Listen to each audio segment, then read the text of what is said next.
ನಮಸ್ಕಾರ ಎಲ್ಲ ರೈತ ಬಂಧುವರಿಗೂ. ಏಪ್ರಿಲ್ ತಿಂಗಳಲ್ಲಿ ಟೊಮೊಟೊ ಬೆಲೆ ಅಂದಾಜು ಏನಿರಬಹುದು ಅನ್ನೋದ್ರ ಬಗ್ಗೆ ಕಮೆಂಟ್ ಮಾಡಿ. ಆದಷ್ಟು ಈ ವಿಡಿಯೋ ಎಲ್ಲ ರೈತರಿಗೂ ಶೇರ್ ಮಾಡಿ. ಈ ವಿಡಿಯೋಗೆ ಎಲ್ಲರೂ ಲೈಕ್ ಮಾಡಿ. ನಿಮ್ಮ ಅನಿಸಿಕೆ ಈ ವಿಡಿಯೋ ಕೆಳಗಡೆ ಕಾಮೆಂಟ್ ಮಾಡಿ. ನಮ್ಮ ಪುಟ್ಟ ರೈತ ಬಂಧು ಯೂಟ್ಯೂಬ್ ಚಾನಲು ಸಬ್ಸ್ಕ್ರೈಬ್ ಮಾಡಿ. ಹಾಗೆ ಫೇಸ್ಬುಕ್ ಚಾನಲ್ ಫಾಲೋ ಮಾಡಿ. ಇನ್ಸ್ಟಾಗ್ರಾಮ್ ಚಾನಲ್ ಇದೆ, ಅಲ್ಲಿ ಹೋಗಿ ಫಾಲೋ ಮಾಡಿ. ಚಾರ್ಜಿಂಗ್ ಪಂಪ್ ಕೊಡ್ತಾಯಿದ್ದೀನಿ, ಪ್ರತಿಯೊಂದು ತಿಂಗಳಿಗೆ ಒಂದು ಚಾರ್ಜಿಂಗ್ ಪಂಪ್ ಫ್ರೀಯಾಗಿ ಕೊಡ್ತಾಯಿದ್ದೀನಿ.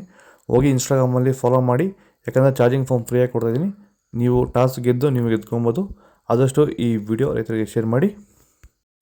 ನಾನು ಈ ನೆಕ್ಸ್ಟ್ ಮಂತು ಟೊಮೊಟೊ ಬೆಲೆ ಏನಾಗುತ್ತೆ ಅನ್ನೋದ್ರ ಬಗ್ಗೆ ನಮ್ಮ ಕೆ.ಎನ್. ಮಂಡಿ ಮಾಲೀಕ ಪ್ರಕಾಶ್ ಅವ್ರ ಹತ್ರ ಮಾತಾಡಿ ಅದರ ಬಗ್ಗೆ ಲಾಂಗ್ ವಿಡಿಯೋ ಮಾಡಿ ಅಪ್ಲೋಡ್ ಮಾಡ್ತೀನಿ. ಕ್ವಶನ್ಸ್ ಕಳಿಸಿ, ನಿಮ್ಗೆ ಏನು ಕ್ವಶನ್ಸ್ ಕೇಳಬೇಕಂತ ಅವ್ರ ಹತ್ರ ಕೇಳಿ ಹೆಚ್ಚಿನ ಮಾಹಿತಿ ಪಡೆದು ನಿಮಗೆ ತಿಳಿಸ್ಕೊಡ್ತೀನಿ. ಆದಷ್ಟು ಈ ವಿಡಿಯೋ ಎಲ್ಲ ರೈತ ಬಂಧುವರಿಗೂ ಶೇರ್ ಮಾಡಿ, ಫಾಲೋ ಮಾಡಿ, ಸಪೋರ್ಟ್ ಮಾಡಿ. ಏಪ್ರಿಲ್ ತಿಂಗಳಲ್ಲಿ ಟೊಮೊಟೊ ಬೆಲೆ ಏನಾಗ್ಬೋದು ಅಂತ ಎಲ್ಲರೂ ಕಾಮೆಂಟ್ ಮಾಡಿ. ಆದಷ್ಟು ಈ ವಿಡಿಯೋ ಎಲ್ಲ ನಮ್ಮ ರೈತ ಬಾಂಧವರಿಗೂ ಶೇರ್ ಮಾಡಿ, ಫಾಲೋ ಮಾಡ್ತಾಯಿರಿ, ಸಪೋರ್ಟ್ ಮಾಡಿ. ಜೈ ಜವಾನ್, ಜೈ ಕಿಸಾನ್.